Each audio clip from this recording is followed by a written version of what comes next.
Good evening and greeting everyone from the Ecumenical Christian Center, Whitefield. So we are excited to have two medical doctors this evening to enlighten us through their in-depth knowledge on medicines and how we understand and how we would deal sufferings. And this evening we have Reverend Sukumar Babu, who is the program executive of ECC, to moderate the session. Reverend Sukumar had completed his Master of Theology from the United Theological College, Bangalore, and he is also a music teacher here, apart from his responsibility to look over the program department. He has completed third grade music from Trinity School of Music, and we are delighted to have him this evening to moderate this session.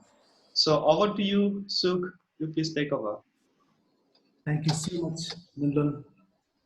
As our Deputy Director mentioned, today we'll be having most important topics. First presenter will be Dr. Nessin Matthew. Once again, welcome to Asian Buddhist Christian Dialogue online seminar. Dr. Nessin Matthew is an eminent scholar, a brilliant researcher. She has completed doctorate, and right now she is studying postdoctorate in National Institute of Mental Health and Neurosciences, NIMHANS. We are so much delighted to have you, Dr. Nessin Matthew. Thank you, ma'am. Thank you so much for joining with us. Over to Dr. Nessin Matthew. Thank you so much. That introduction was wonderful. Can you hear me? Yes, Can ma'am. you hear? Yeah. Yeah. You need to be a little more louder. Okay. Yeah. So I like to take this opportunity to thank CBCI and ECC and Tibet House for giving me this opportunity. Let me share the screen with you.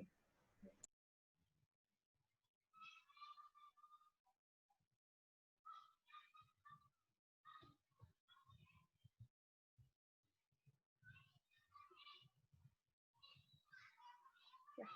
Can you all see that? The screen? Yeah. So the topic today, I'll be handling the universality of pain and suffering from a neuroscience perspective.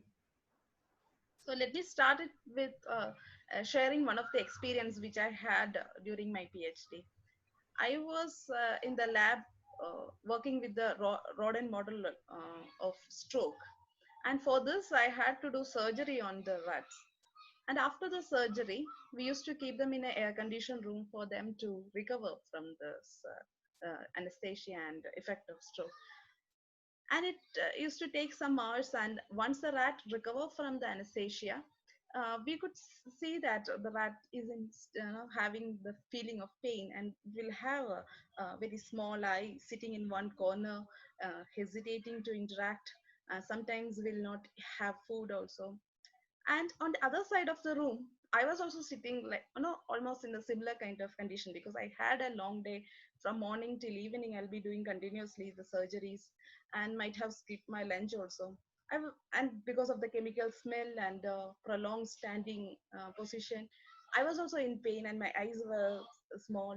I could relate so much to the animals, no animal which is in near to me.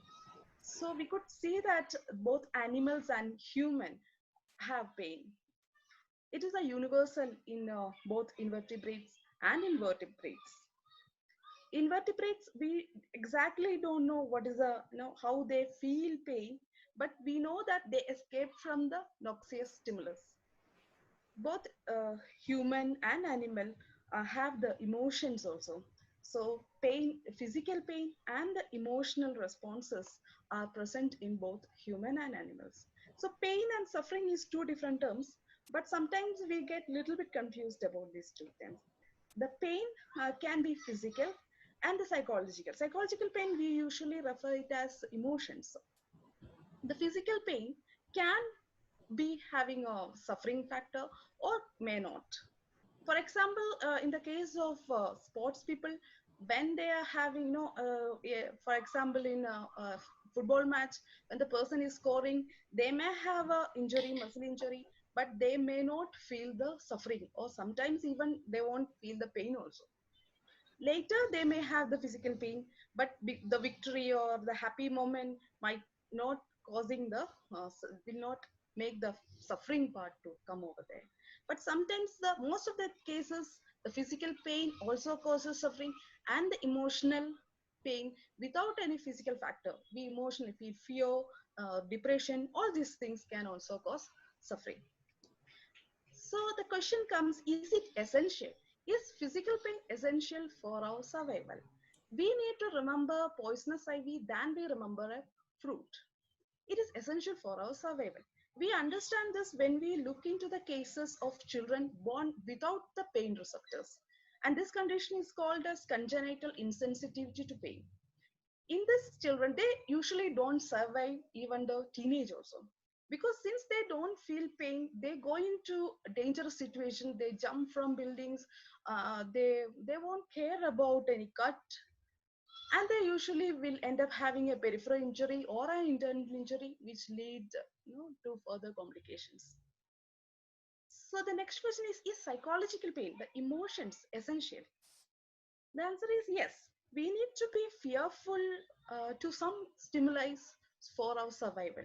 The deer, when it sees a lion, has to be scared to escape from there. So the fear, the other emotions, the loneliness, the some kind of emotions are essential for developing a long-term memory, and this long-term memory help us to survive. So the question comes: is suffering essential? Do we need suffering? Before going into that, let us see a little bit about the physiology of pain. So, in the current context of COVID-19, let us see it in this condition. So, one first case of the patient, how the patient will be feeling. About 18% of the patients used to have severe pain associated with this COVID-19. So any kind of inflammation, in this case, the viral infection causing the inflammation in the alveolar area, and this liberates this various chemicals, which are tumor necrosis factors and interleukins and nerve growth factors. These all chemicals get liberated into the bloodstream, and this when it reacts with the receptors, the pain receptors, it elicits a response. The pain receptors are present in the free nerve endings, and it is present in the periphery and internally also. This we could see that the nerve endings is having the pain receptor. Receptor means any kind of protein which interact with some other chemical.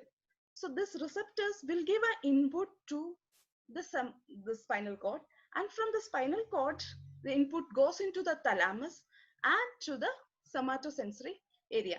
Here, then we experience the feeling of pain. Then we'll see the condition of a nurse.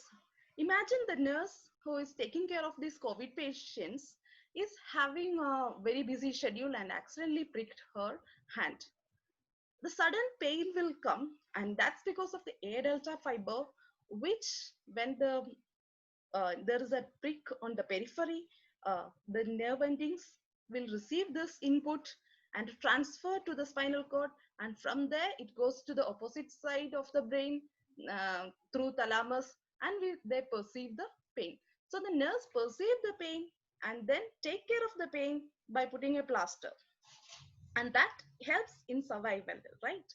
Whenever there is an injury, there is a pain, and we take care of the wound, and even after putting the plaster, she still will be feeling a pain, and that's called the secondary pain. And it's because of the C fiber, which is also present in the periphery and also internally, also in the internal organs also. And this will give a prolonged pain, and that helps in the person to take some rest, take necessary care until the wound is healed. Let us see the condition of doctor. She is also having a busy schedule and have to go from bed to bed to take care of many patients, and she is having a muscle pain and joint pain. This is because the pain receptors are present in the muscle and joint, free nerve endings, and that carry information to brain through spinal cord and thalamus. So the doctor think about taking a small break and go to the canteen to have a hot coffee. And the chef in the canteen accidentally touched the hot stove and got up burning. Now, what is the pain behind this? There are pain receptors on the free nerve endings of the nerves which is present in the periphery, and this will get the pain receptors used to get activated above 45 degree and below 5 degrees Celsius, and this will give an input to the central nervous system through spinal cord again.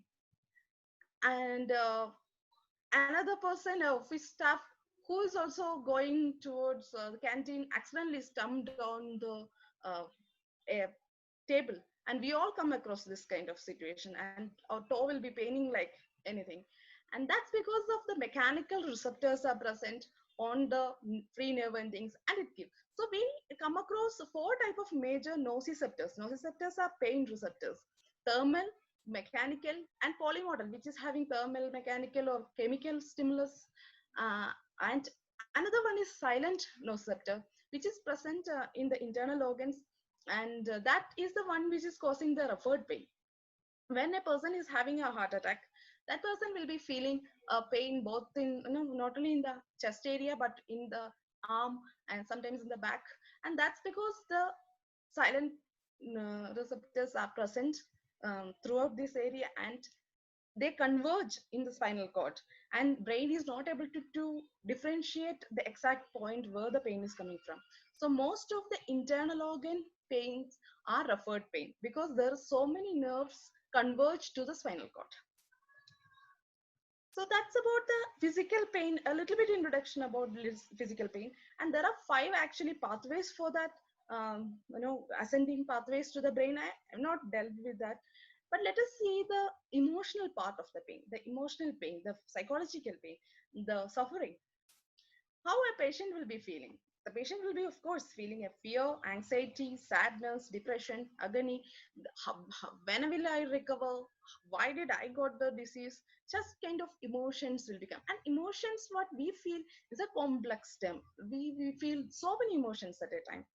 What if the patient is an infant? The infant, of course, will be feeling a fear, anxiety, and insecurity because he is away from the mother.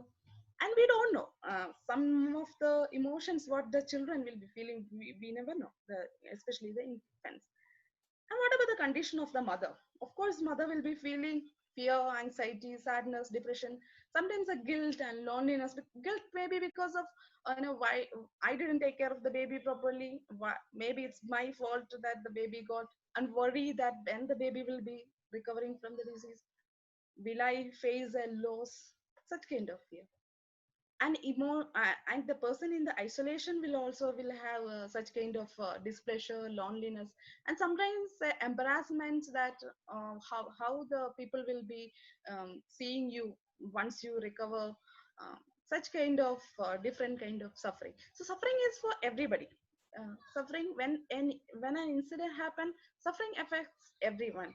It doesn't affects the higher class people or middle class or low. No, it affects everyone, male, female, of different age groups. What about the old patient? Of course, they will feel sadness, and sometimes they go into a grief and pity.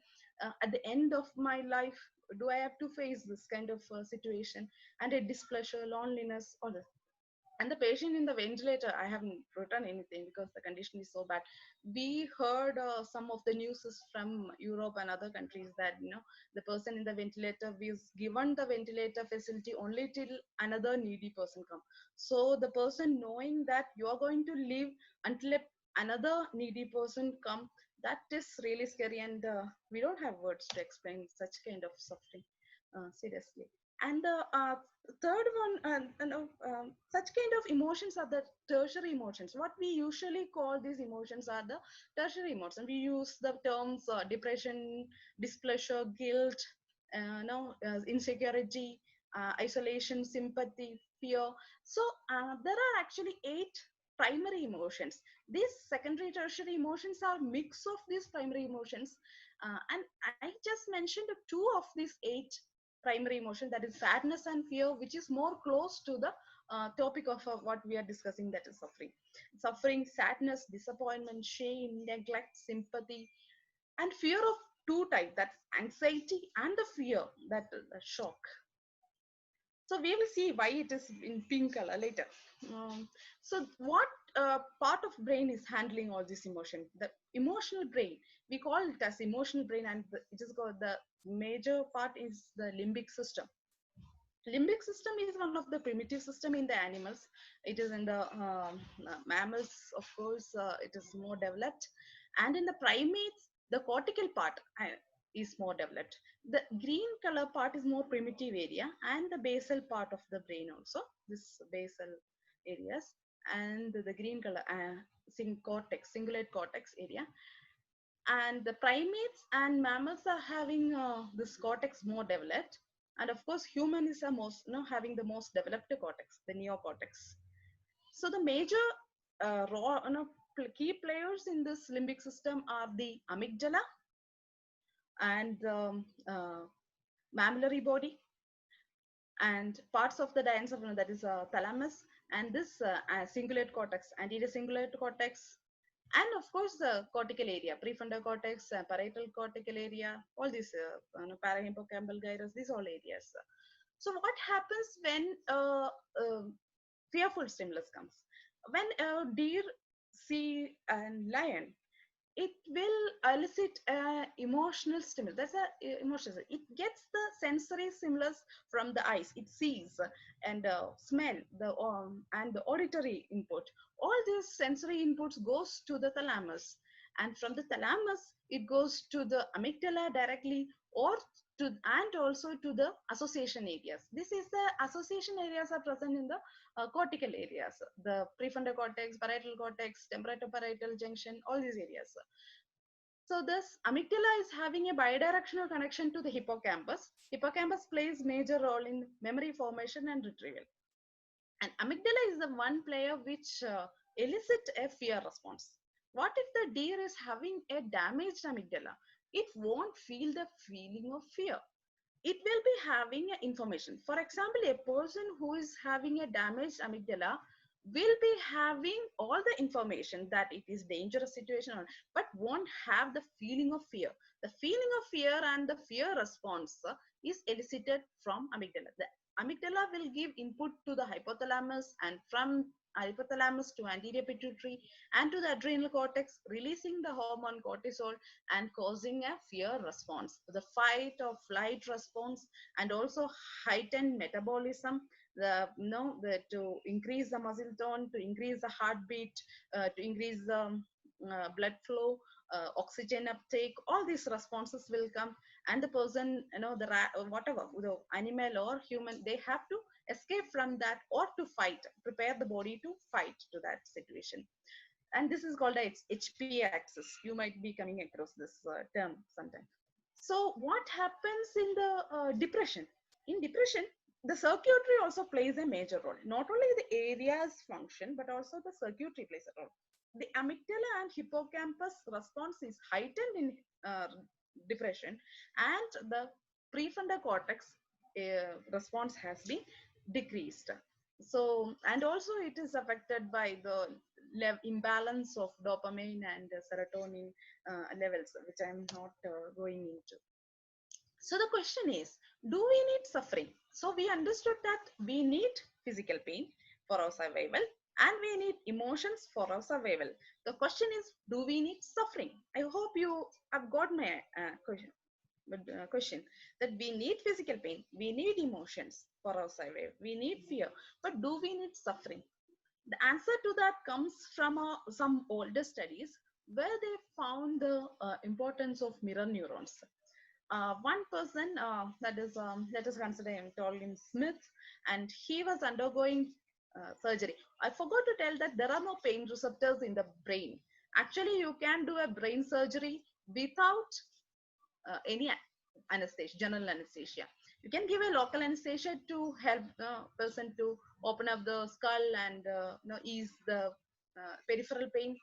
But there is no need of giving a general anesthesia to the patient. The patient can be fully awake when there is a brain surgery going on.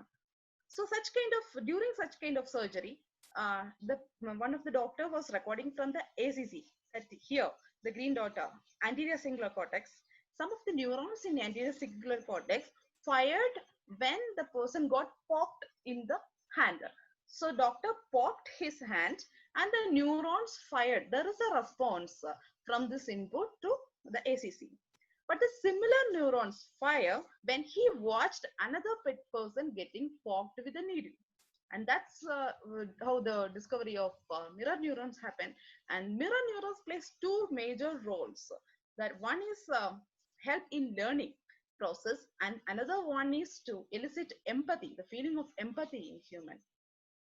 What if the mirror neurons are damaged? In typical autism disease, autism spectrum disorder includes so many of spectra, but in typical autism, the children used to have a defect in the mirror neurons. Neurons are present in many areas, the insula also, and in intraparietal junction, the temporoparietal junction, all these areas also, the mirror neurons exist, the green dots. And what if the mirror neurons are affected? It affects the feeling of empathy. They are not able to feel empathy towards others. And that deficit is seen in their social nature also. Their social skills are compromised, we can say. So we'll see that whether it is whether empathy or whether emotions or suffering is essential. The answer to this question, what I found, came from the study from Margaret Mead. She was a renowned archaeologist, and one of her students asked her, what is the one key finding which shows the starting of a civilization? And the student expected an answer that she will tell a pottery or a tool or something, some stuff what people might have built.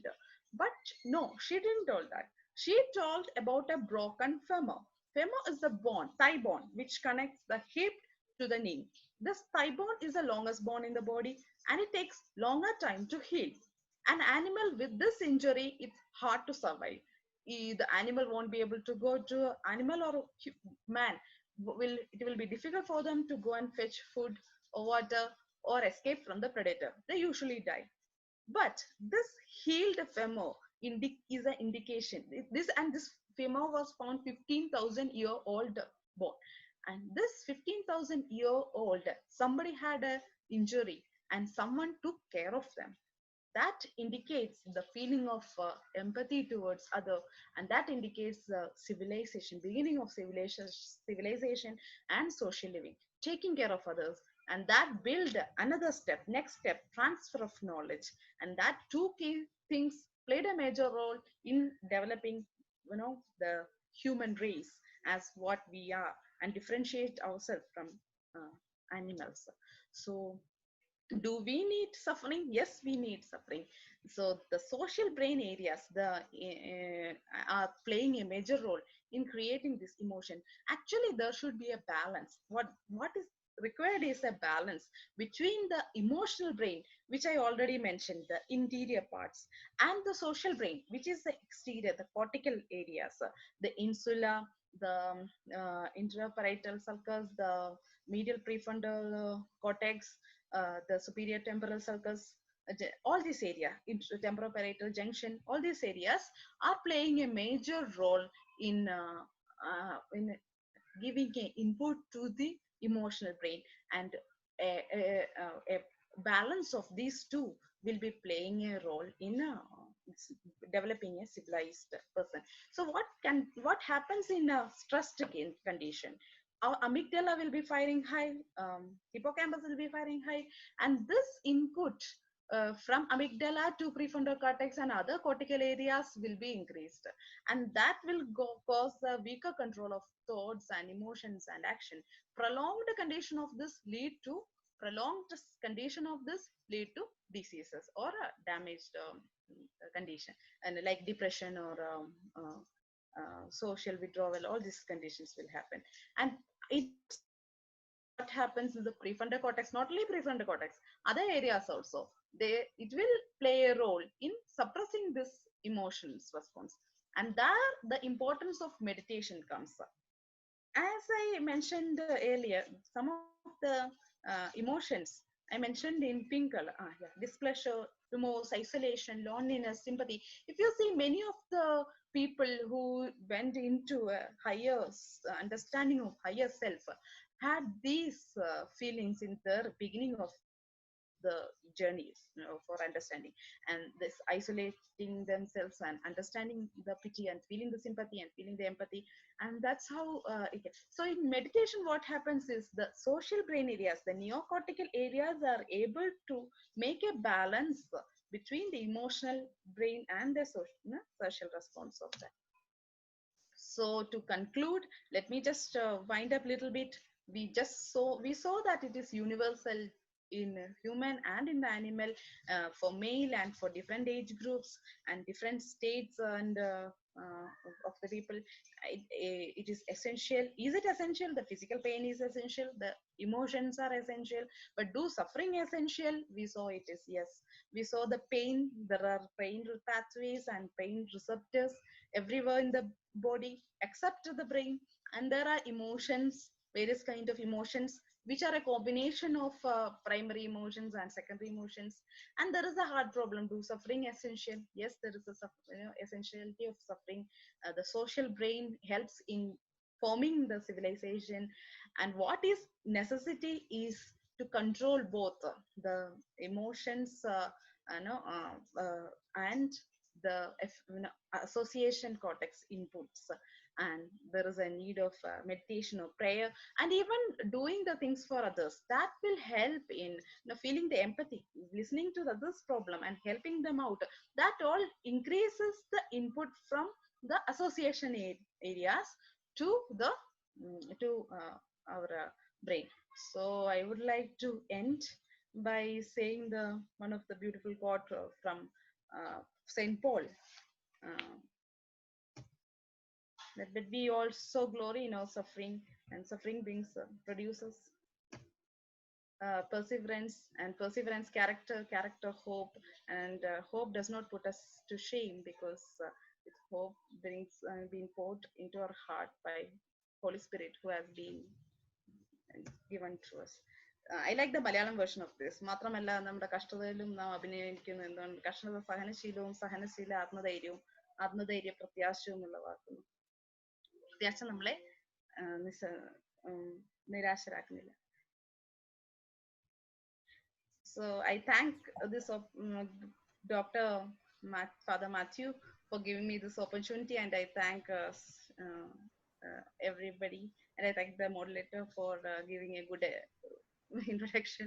I thank everybody for listening to me. Thank you. If you have any doubts, you can ask. Thank you so much, Dr. Nessin Matthew. It's a fantastic presentation. It is really awesome. It's a very holistic an approach, very interdisciplinary. You raised a lot of questions. Is suffering essential? Do we need suffering?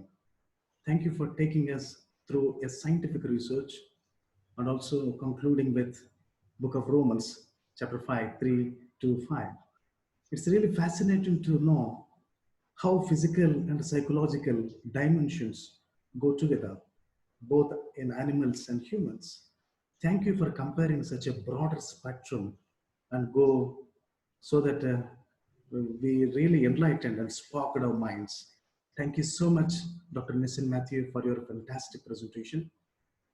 Friends, sorry, please, ma'am, please. Yeah, I couldn't, I saw that the mic was having a problem. Sorry for the. That's okay. Thank you. It's okay.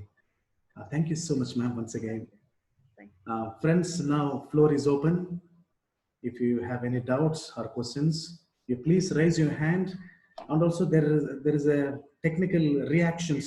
You please click that reaction so that we'll give you time for your questions. Over to the floor.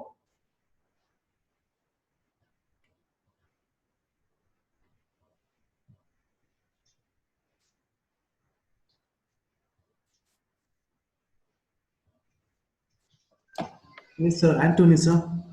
You please unmute and you can raise your question. Hi, sir. Yeah, hi. Hello, doctor. That was Hi. really a fantastic explanation on the function, of the brain. It's the Sir, first time I have, please louder, please. yeah, Good. Thank you, sir. this is the first time I have, gone into such a detailed explanation of the emotions that, that the brain can do all this, because generally we come under the study that the heart takes care of the emotion. No, my question is uh, the different patterns that the brain uh, takes place during all those sort of emotions. Does it does the brain influence, or there is some other thing like consciousness that induces these patterns on the brain? Consciousness is not away from brain. It is a product of the brain. Yeah, what the consciousness is a broader term. It is a multifaceted thing. The consciousness what you are speaking about is a higher consciousness, a meta consciousness, right? My analogy is like the eye. The eye sees the world, right? Yes. Round. So similarly, something induces, and the brain behaves like that. You see, it's just an organ, but Yes. there is a greater part that influences. Where is consciousness situated? That question has not been answered yet. But the best question what we can give now is various parts of the association areas. We call it as hotspots. The hotspots together in a circuitry manner, it works together to build the feeling of self.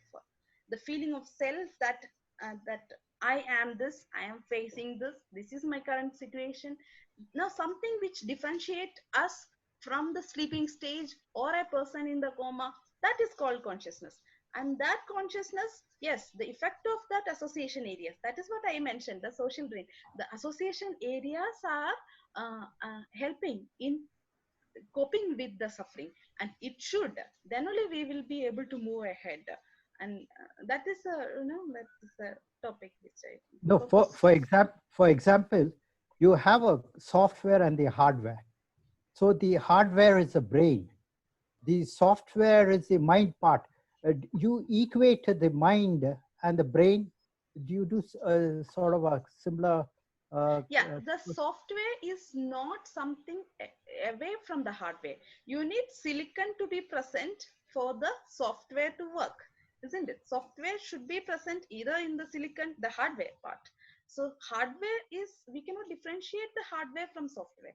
The neurons, when working together in a one particular manner, it brings about some emotion. When it's like the flute, and a flute and the orchestra.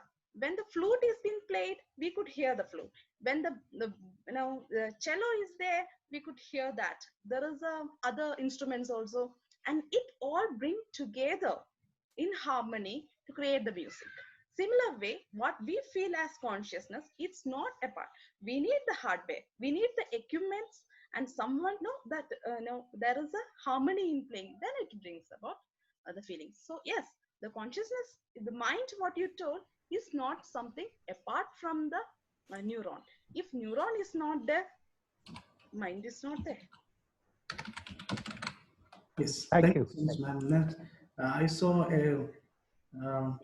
a sign here. Ma'am, minimal Matthew, please. Yes, yes.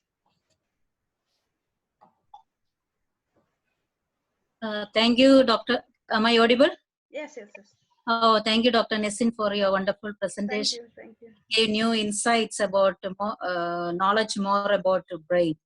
Okay, ma'am. In the present scenario, so we find that you said about the emotional part of the brain.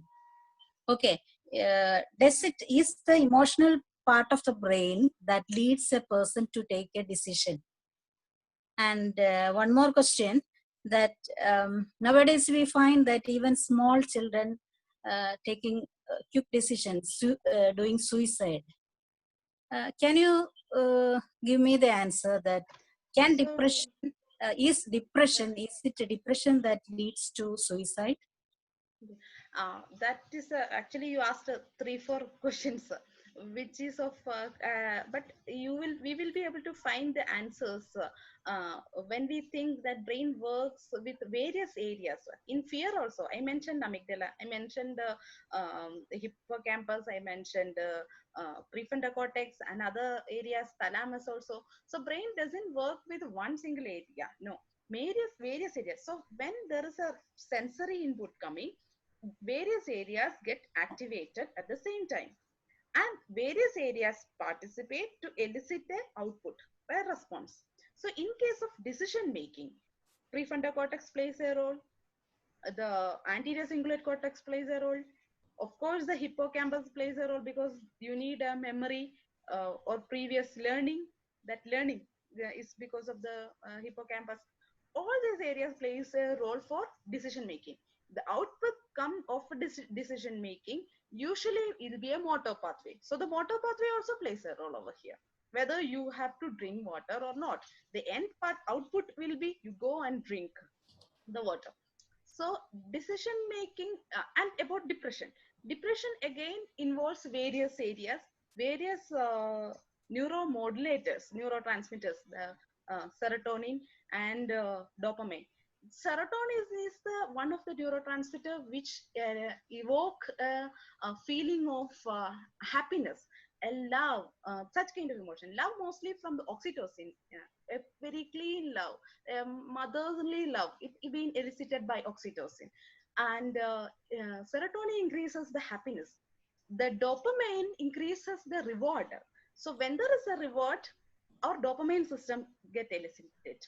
So in depression case, because there is a problem with the circuitry, end result, the dopamine pathway get affected and they will go for reward. So there was a study done in rats, where the rats were getting shock, but it was getting juice. So if it go and touches the juice, a straw which is providing juice, it will get shock, very mild shock. Despite of the shock, rat was going and having the juice. So what is the risk you take, what is the reward? The brain will decide, do I have to take the risk, this particular risk, for this reward? So in children now, they wanted a reward, that watching TV, they want everything very soon. They don't want to go into the taking a very difficult path. They usually want everything very soon. And when this is affected, since if keep watching the I was sitting and watching some of the YouTube videos which my daughter was watching, and then the suggested videos, auto suggestion was on, and this auto suggestion was taking her to some weird videos. And without my guidance, she would have been end up watching some of the weird videos which allows the kids to feel a feeling of loss, that kid is being kept in the room alone, parents are leaving, the kid is crying, some kind of scary thing is coming, such kind of thing. So the media is current situation, or the people who they are dealing with, is not helping them to learn the importance of perceiving the feeling of shama, the feeling of uh, waiting for something patiently, because they are not interacting with that, don't know what is the difficulty. So the importance of the association areas, the prefrontal cortex, the temporal parietal junction, the parietal area, these all areas should work together to dominate over the emotional area. So if the emotion brain is going to dominate the association area, there is a damage. It will not lead to a better. But as our emotional area getting dominated by the associated areas, we will have a better living. So children should learn that. Did I answer your question? Yeah. Thank you, ma'am. Next, Minlun. Yeah, ma'am, thank you so much for your wonderful presentations. It was really insightful, and through the scientific research that you have done. So I just would like to raise one simple question. Okay. there are some people who practice meditation, let me say higher form of meditations. Yeah. So to eliminate pain and sufferings. Yes. So is this, I mean, Yes, really possible? Yes, I mean, it is through your possible. scientific research. Yes, it is possible. The pain pathways can get modified by this association areas, and the input from association areas, the PFC, if it dominates the other hotspots, the other association, if it dominates, it can modulate the pain response. So it is possible, and it has been proven also. There are various studies. The insensitivity, the sensitization to pain also happens, and also through meditation and other things, the sensitization happens. That happens even if when we are super excited, like the case of a sports person who is got a goal and has the team has won. The person will be in super excited from, and that what we call, the in usual term they use adrenaline rush that kind of stage will not bother about the pain. They won't feel pain. Even we might all have also experienced such kind of conditions. Wonderful. Thank you so much. Thank you. Any last question, any short question? Yeah. Prasad Matthew Achan, please unmute Achan.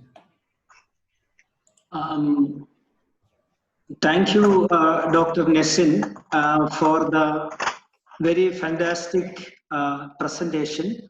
Actually, as I be a layperson to neuro science and all, I am asking only a explanation for my understanding, not a question as such. Okay. This is in connection with Mr. Anthony's question also. That we always speak about mind. Okay, how do you explain mind? We know that there is no organ like mind in our body, but how do we explain the reality of that existence of mind? How does it connected to brain, and how is that? In simple way, somewhere I have read, I forgot the person, they mentioned it. Mind is or the consciousness, let me speak like consciousness, what you refer is the consciousness is something which you leave when you sleep, and which comes back when you wake up, a feeling of self. But then a feeling of self, in every cell in our body knows what kind of cell it is. Another cell you put near to the cell, the moment you put another cell near to it, it will reject. That's why the organ rejection and all happens. So does the brain have the feeling of self? When each cell is having a feeling of self, each organ is having a feeling of self, our brain also have a feeling of self. But how it comes, we yet don't know. What is the what creates this consciousness? As far as we know, there are many different theories, and one of the best two theories are very beautiful theories which is present now. One theory states that different hotspots are there in the association areas, the cortical areas. One is one main area is in the prefrontal cortex, which is in the frontal part, in over here in the parietal area, temporal area, insula. These all areas are having networks which creates a feeling of self, feeling of this is me and that is that person. We know that cell, what causes a cell to be having a feeling of self, that is called MHCs, major histocompatibility complexes we call. That helps in identifying a cell as a cell. If another cell comes, it will identify. A blood cell, when you put it on top of your epithelial cell, the epithelial cell will understand it is a blood cell. The receptors on the blood cell and the epithelial cell will tell. If you put an organ displaced to another place, that will tell. That studies will has happened in developmental biology area. A part of when the fetus is developing, one part of the fetus was cut out and placed it in other part, and caused that whether that part develops. So such kind of studies also. So a organ differentiates the feeling of self. Cell is having a feeling of self. how we are having as an individual, how do we feel a feeling of that? Still process is going on. Still studies going on. Ma'am, thank you so much. Thank you so much. And another exciting presentation is awaiting for us. Yes, sir. Dr. Dorji Rapton Nesher. Dr. Dorji Rapton Nesher is a Chief Medical Officer, Tibetan Medicine, Bangalore. He has completed 5 years of Tibetan medical system with outstanding results. And he traveled along with the Dalai Lama. In 1988, he began clinical research at the Tibetan Medical Research Center in Bailakupa, Karnataka. Sir, we are so much delighted to have you, Dr. Dorji Rapton Nesher. Thanks for joining with us. Over to Dr. Dorji Rapton Nesher.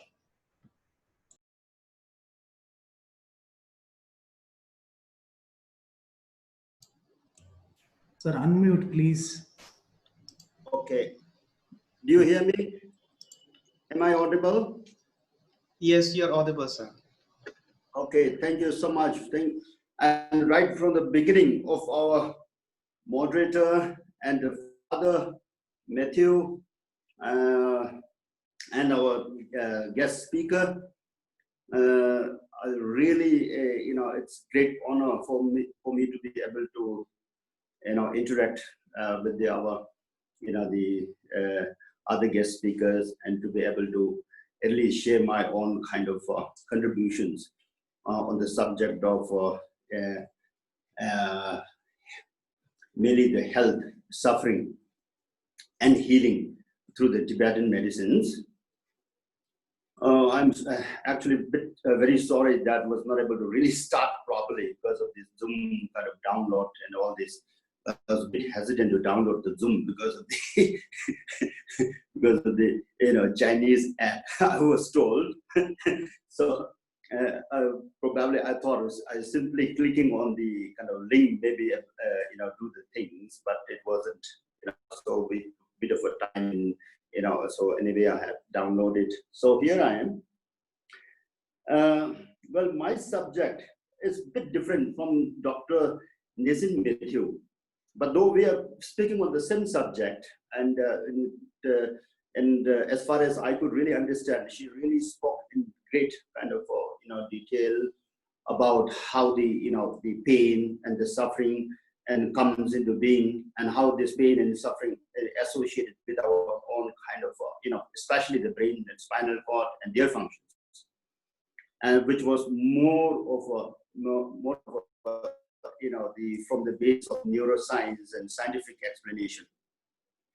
And but what I will be speaking is almost same, but from the different perspective, which is also associated with the ancient Buddhist kind of science, Buddhist philosophy, which is also deeply ingrained in the traditional Tibetan systems of the medicines. So according to the Tibetan medical system, which is also called Savarikpa, it's called Savarikpa, we now commonly call Tibetan medicine, and we believe that this suffering especially is a fundamental thing, and it was actually best described with the Buddha's own kind of the teaching. First, four fundamental kind of teachings of the Buddha is on the the truth suffering.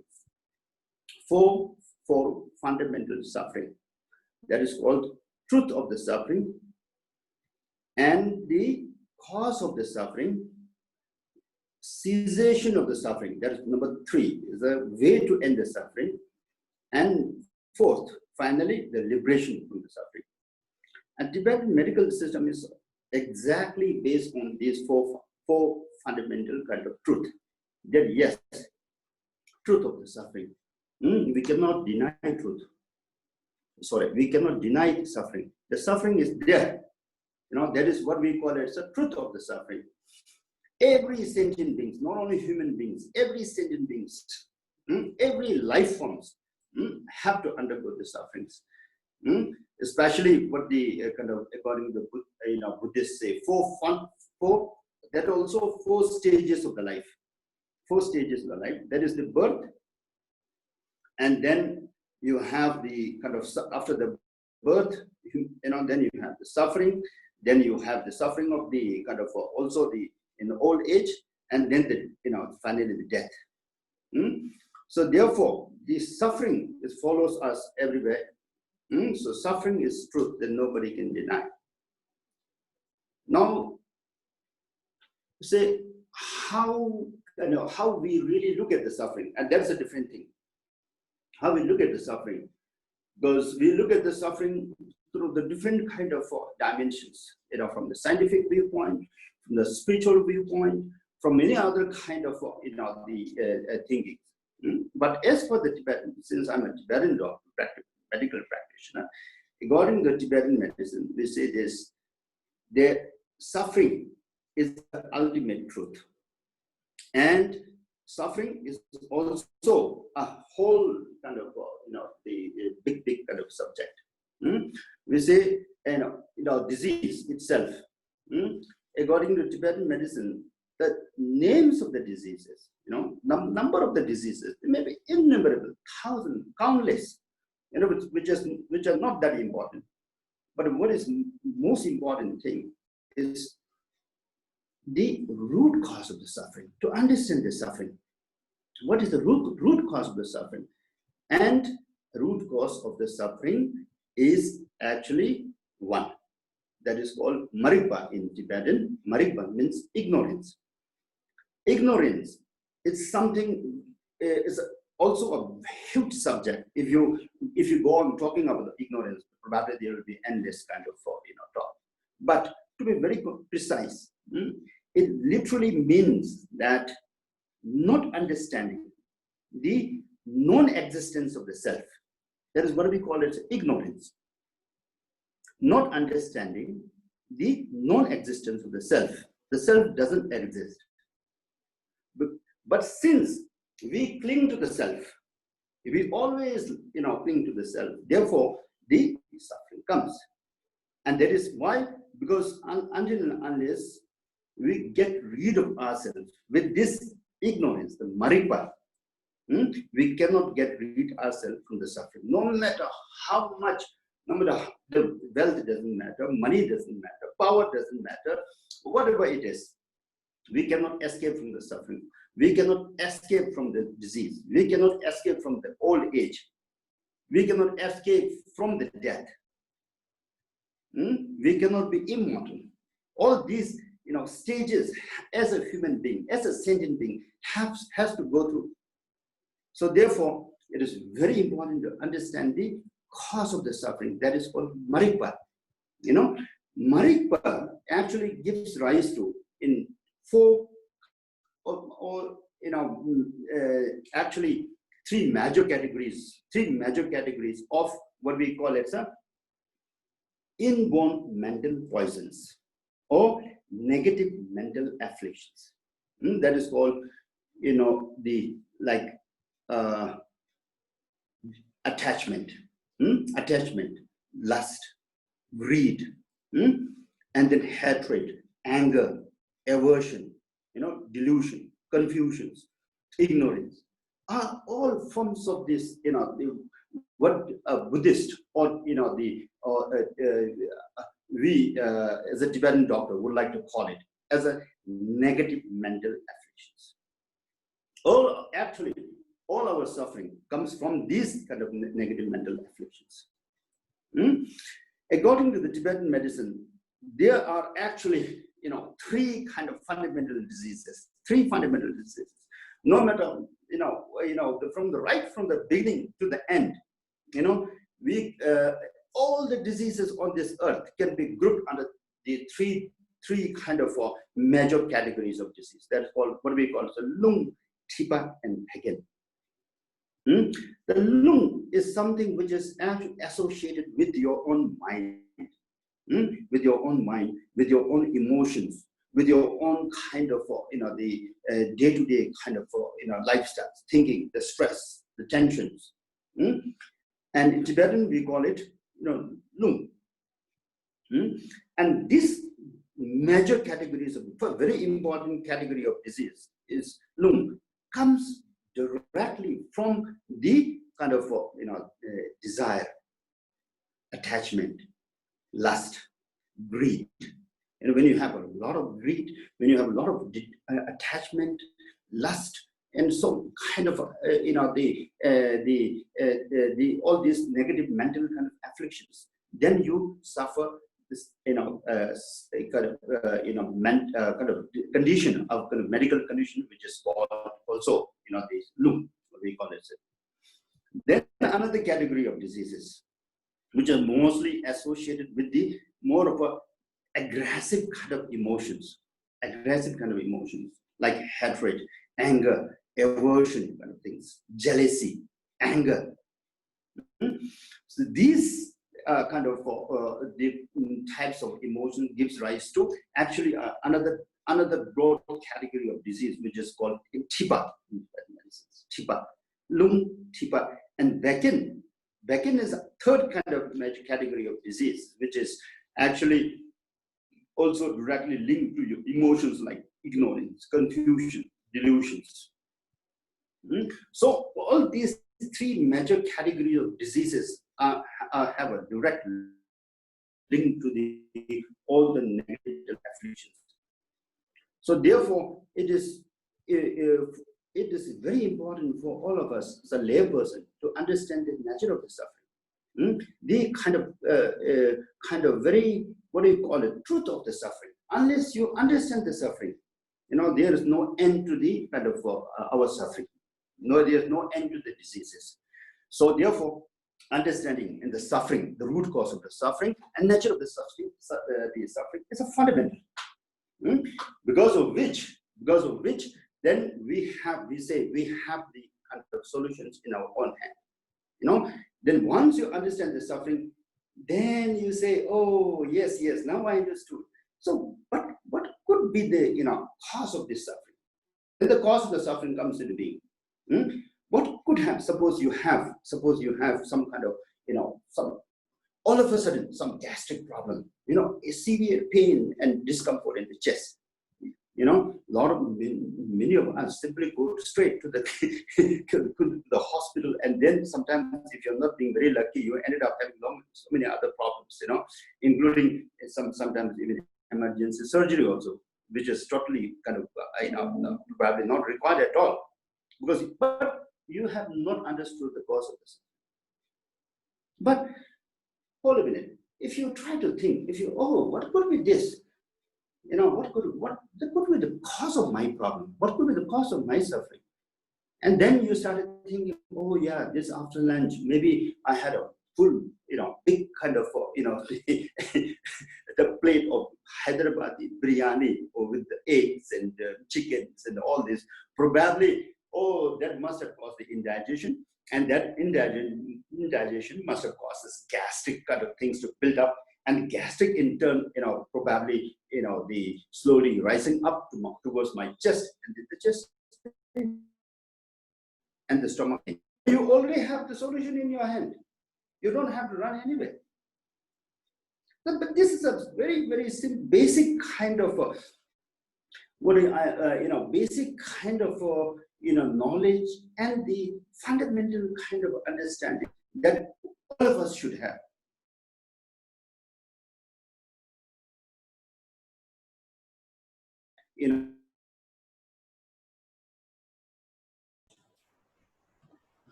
Businesses, because this earlier most of the I think almost all the traditional system medicines are fundamentally linked to this kind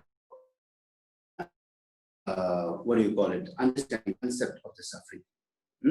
It's a way of the kind of some kind of teaching where it really tells you how to live holistically, how to live healthily, how to live happily in a very holistic manner, in a very kind of natural manner.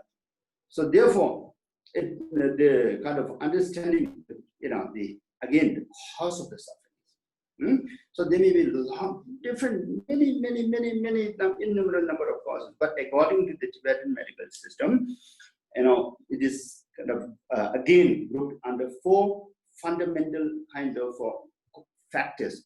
This called causative factors. Number 1, that is diet. Number 2, that is lifestyle. Number 3, that is mental. Number 4, that is seasonal. So there are we say there are no suffering or there are no diseases which are not covered by, which are not actually kind of aggravated by, which are not actually caused by this 4-fold kind of the contributing factors: improper diet, improper lifestyle, improper kind of mental kind of conditioning, and the seasonal factors.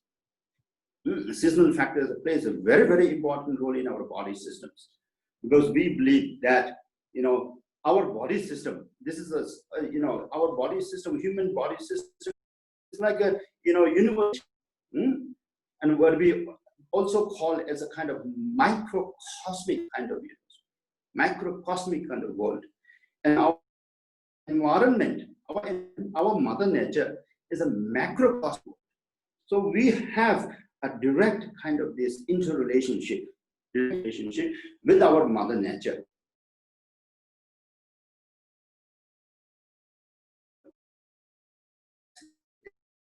Now this pandemic is also a result. A lot of I think many traditional medical systems that it's also a kind of a product of Mother Nature. We believe that this actually has come as a kind of curse of Mother Nature, that we are not trying to live in harmony with our Mother Nature. We have been over the years and years and years destroying our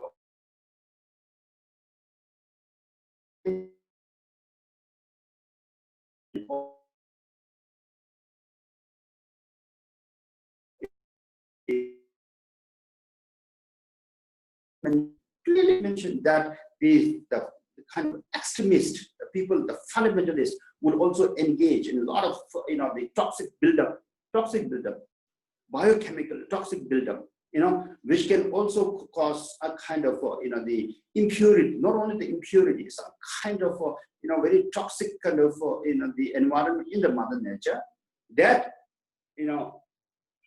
the angers the very, very forces of our Mother Nature, and in return it sends the kind of all these kind of tragedies, the natural tragedies, including the flood, including the kind of the landslides, including the kind of wild kind of fires, the bush fires, and all of the 5 cosmic physical elements: earth, water, fire, air, and space.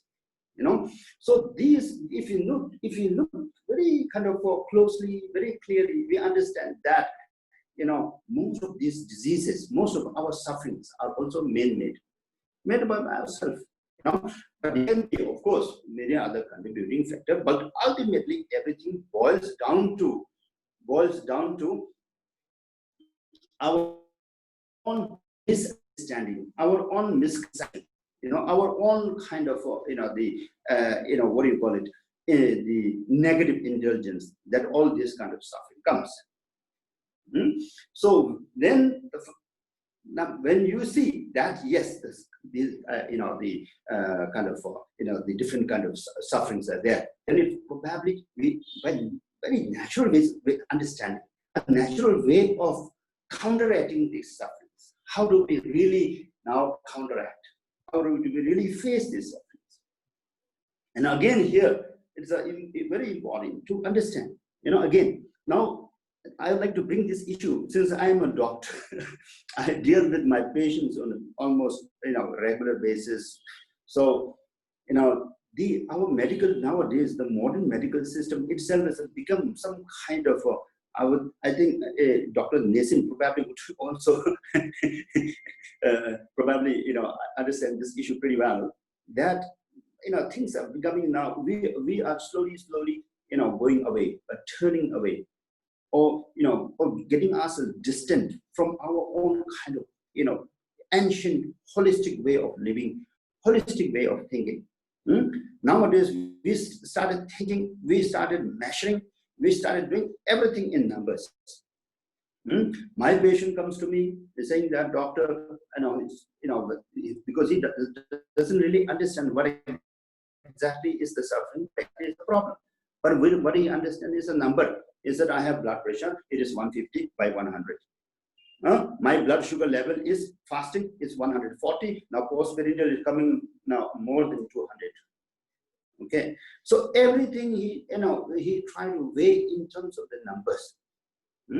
So there, and even if you give medicines now, because most of the patient who comes to us actually doesn't come to us first just because they know the Tibetan medicine, just because they think Tibetan medicine is something very, very kind of exotic, something very important, just because they couldn't find any kind of lasting solutions to their problem, and then as a kind of a final kind of thing, then some of them say, oh, there's something called Tibetan medicine in Mahalakshmi or Dr. Dorji is there, probably you go to him. And then when we give our medicines, and then let's say diabetic patients, when I give him 15 days medicines, he comes back to me after 15 days and will say, hey, okay, Matthew, how are you doing? I'm, he said, probably I'm not doing well. But why you are not doing well? He said, no, my fasting is still 160. My postprandial is still above 200. But I said that when it looks like earlier when you came 15 days back, you look very weak, you look very tired, you look very exhausted, you have this neurological pain in the legs, you seems to have also a problem with your stomach, looks a little gassy, a little low. Now, for me, it looks like everything, these things are going down. You look much better. Then he will say, oh yes, doctor, in that respect, I'm much better. So therefore, it is that kind of mistake we started, now we are already inside this, very deeply inside this, So they mention everything in terms of these, numbers, even the thyroid, most of the nowadays diseases in terms of the modern systems of medicines, it's a kind of, the lifelong diseases. You have to take the medicine for lifelong. Okay. Thyroid patient also comes to us, and the way his kind of a problem with the thyroid stimulating hormones, if it is above 6 and 7, no matter how kind of enjoyable life he may be having, but he's not able to enjoy that life just because his TSH is always above 6. He keeps on thinking about that. He doesn't really enjoy, doesn't really feel what exactly is happening inside the body system. So therefore, and this is just a simple example that we need to think, probably in the more kind of, the more deeper level and understanding our own kind of nature of the suffering, our own way, how to end, how to kind of see, how to minimize the kind of all these sufferings. So even in the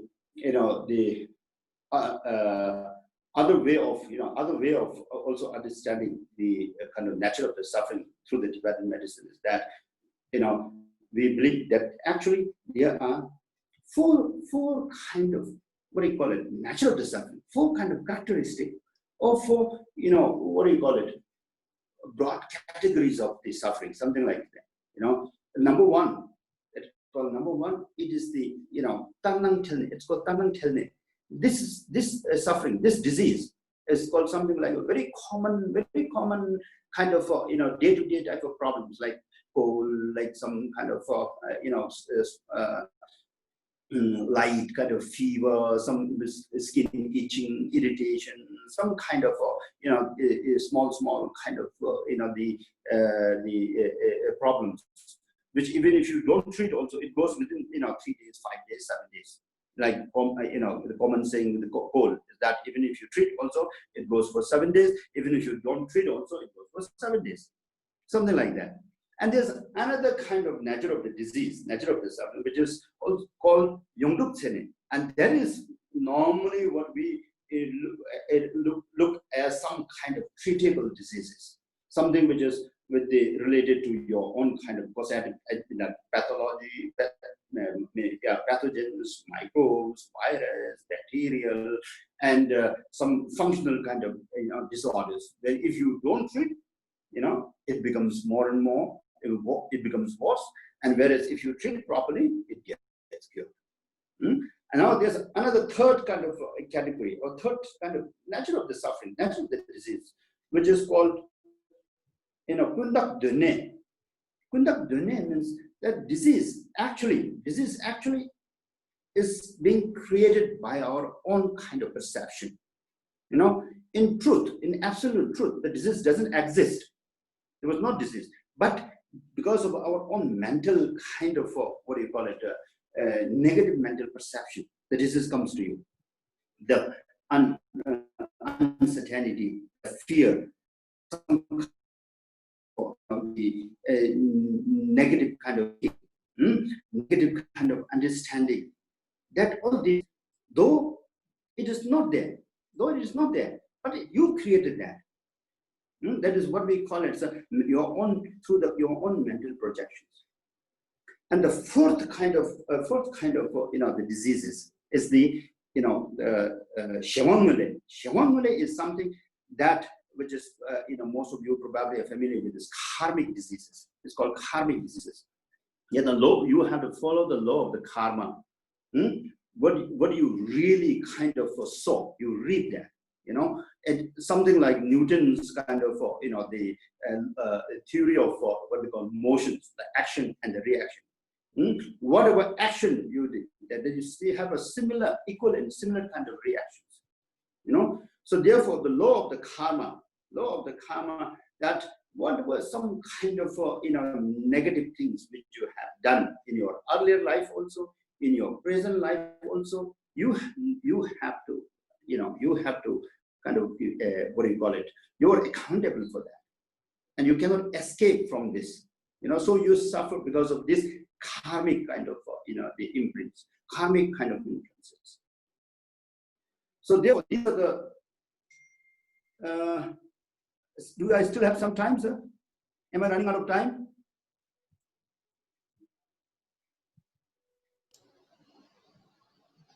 Am I running out of time? Dr. Durchi, till 2 more minutes.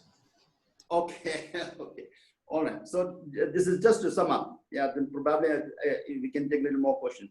So in a nutshell, so his, suffering, understanding the suffering, then the understanding the cause of the suffering, then, and most probably, how do we really kind of counteract this? How do we really face this? So therefore, when I told you earlier that there's fourfold, the kind of contributing factors, which is called the improper diet, improper lifestyle, the mental kind of conditions, and then the seasonal factors. Now, for solution is also there. The good diet, proper lifestyle, because we say everything, everything in there that governs our life proper.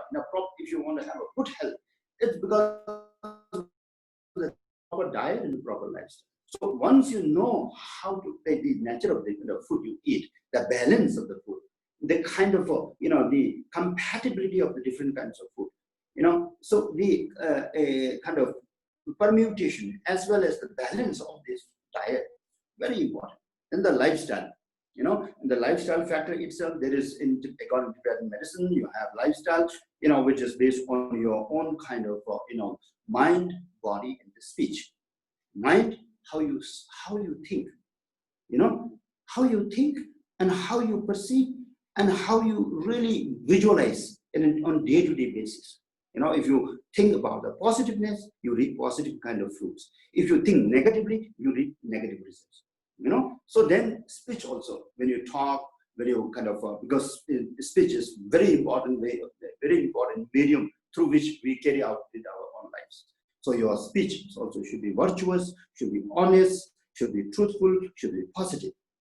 And then the body, of course, with the physical body, the fighting, the killing, all this.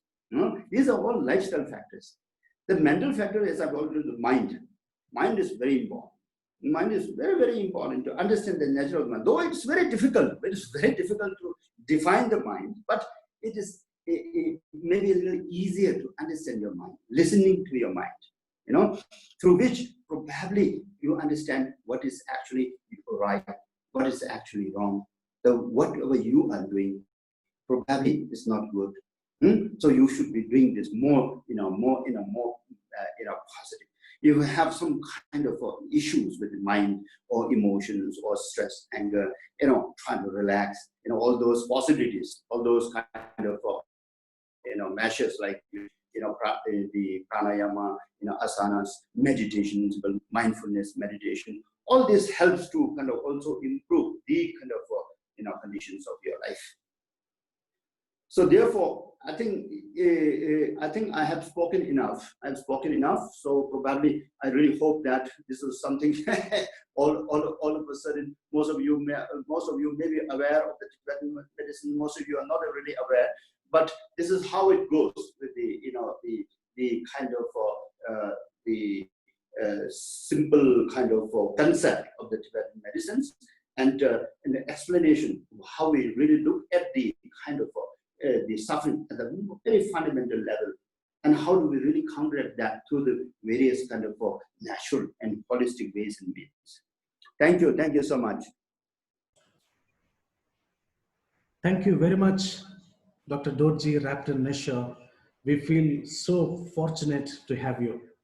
Despite all extreme difficulties, you have presented a terrific and most important topic on suffering and healing according to the Tibetan medicine. Your delivery was amazing and energizing, very innovative. I'm sure there are a number of questions to know more about such a great scientific medicine. Over to the floor. Please raise your hands. Your questions should be precise.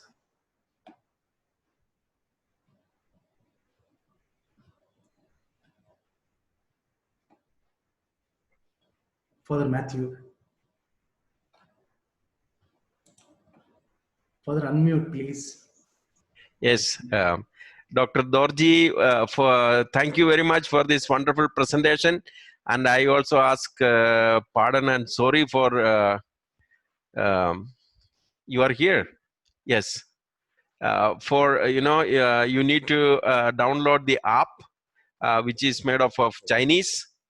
And that I know how much it will be difficult for you. So can you hear me, Dr. Dorji? Can you hear us? Dr. Dorji? Science, philosophy, religion, and medicine. So my question is about Dr. Dorji, are you here? Can you hear? Sometimes we believe only on this life, the present life. But Dr. Dorji was saying that there is the connection between karma and also how it could be connected with the present sickness. And so my question is about to him how that could be diagnosed. Suppose that if a person has a problem, and how this problem could be discerned, whether it is from this life or the past life. So that was actually my question. And I don't know, he disappeared. I think maybe he lost his connection. So maybe Nasin, do you have any answer to that? I personally don't believe in Punarjanma.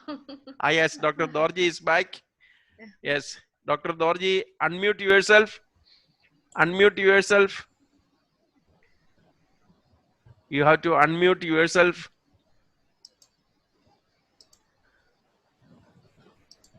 Dr. Dorji. Milun, can you help him to unmute from your part? No, sir, no, Father. I send asked to unmute signal, but Yes, yes. okay, okay. Dr. Dorji, can you hear me? Please unmute Yes. yourself. Please unmute yourself. Aspects of philosophy, religion, medicine, and all those things together. He was actually giving us a wonderful explanation about the whole holistic account. Maybe 2-3 minutes. Let us wait for him, and if he is not that there, yeah, we can take any other questions, and somebody maybe to Nessin or anyone else could give the explanations.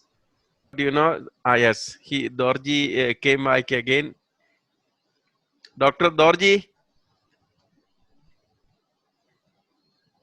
can you unmute yourself? Karma and the present life.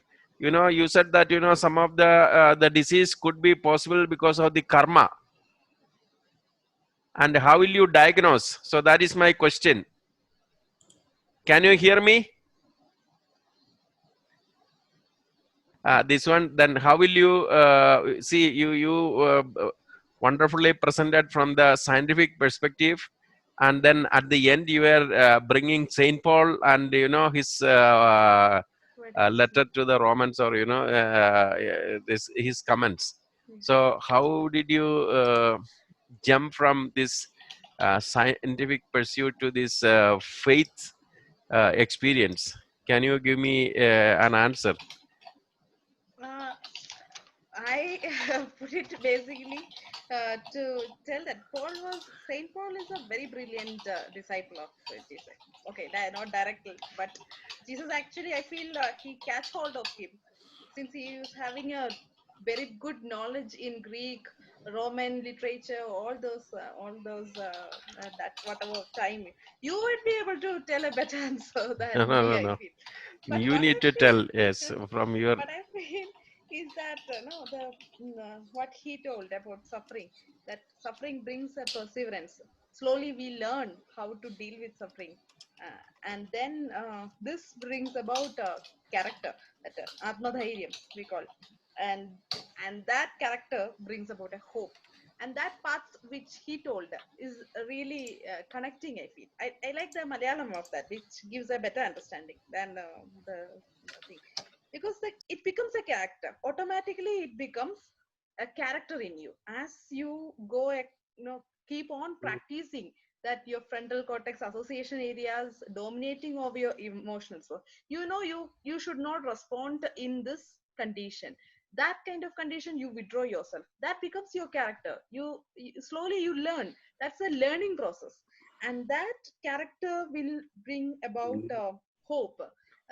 Hope in self understanding, higher, and knowing your higher self, knowing God. That no that's about life. That's what I feel, that he mentioned it in a very apt way, that he mentioned the suffering will bring about character perseverance, and perseverance will bring a character, and character will bring hope. That way I put it actually as a Thank you. conclusion. Thank you. Dr. Dorji, can you hear us? Can you? Hello? Dr. Dorji? I think. Friends, thank you so much for your participation. For this, Yes, Dorji is there. this will be- Can you hear us, Dr. Dorji? Dr. Dorji? Sorry. Sorry for. I can hear you. Yes, I can hear You can hear me, Dr. Dorji? the voice. Okay. My question is about, you are speaking about your wonderful presentation, integrating science, medicine, philosophy, and religion. So the question is about how you said that, diseases can be from the past karma. So how will you diagnose that, you know, some um, problem or, you know, a disease is due to karma?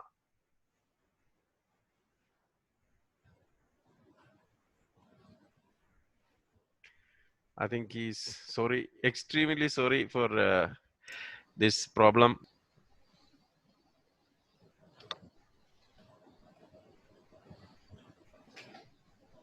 Father, just Marilu Rossi, you're saying something? Unmute, please. Yes. Can I ask a question to Dr. Nazin?